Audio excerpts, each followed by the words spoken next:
Mantan Kepala Desa Alian Kecamatan Dogojambi Kabupaten Banyuwangi, Anton Sunjarwo, ditetapkan sebagai tersangka dan ditahan terkait kasus korupsi dana desa dan alokasi dana desa oleh Kejaksaan Negeri Banyuwangi. Pengacara Anton, Eko Sutrisno, menjelaskan pihaknya menghormati dan akan mengikuti proses hukum yang sedang berjalan. Setelah ditetapkan jadi tersangka, akhirnya mantan Kades Alian berinisial AS dititipkan ke tahanan lapas kelas 2A Banyuwangi. Menurut Eko Sutrisno selaku kuasa hukum AS, pihaknya tetap menghormati dan akan mengikuti proses hukum yang sedang berjalan. Bahkan nanti akan ada pemeriksaan lanjutan. Ia mengaku masih menyiapkan berbagai kemungkinan dan langkah hukum yang akan diambil setelah penahanan AS. Yang jelas untuk persiapan upaya hukum sedang disusun.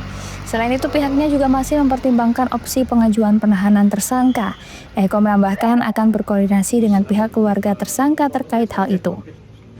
Jadi itu penahanan itu kan kewenangan dari pihak kejaksaan. Jadi kita hormati, kita ikuti proses hukumnya. Jadi nanti akan ada pemeriksaan lanjutan. Jadi ini kan penahanan hari ini kan merupakan salah satu bagian dari proses untuk memperlancar proses pemeriksaan di kejaksaan. Kalau kerugian negaranya kami tadi belum sempat memeriksa secara detail, tapi yang jelas ini kan berkaitan dengan dana ADD yang diduga digelapkan oleh pihak tersangka. Diberitakan sebelumnya, Kejaksaan Negeri Banyuwangi menetapkan mantan Kepala Desa Alian Kecamatan Dogojambi, Kabupaten Banyuwangi berinisial AS sebagai tersangka kasus korupsi dana desa atau DD dan alokasi dana desa atau ADD Kamis kemarin. Bersamaan dengan penetapan tersangka, ia pun juga ditahan. Kasih Intelijen Kejari Banyuwangi Rizky Septa Kurniadi menjelaskan, penyidik telah menemukan 2 alat bukti yang dirasa cukup untuk menetapkan Anton sebagai tersangka. Sementara penahanan dilakukan untuk mempermudah penyelidikan ke depan. Sebelum ditahan, AS sempat diperiksa selama sekitar 5 jam di kantor Kejari Banyuwangi. Begitu pemeriksaan rampung, ia digelandang ke mobil tahanan untuk dititipkan penahanannya di Lapas Banyuwangi.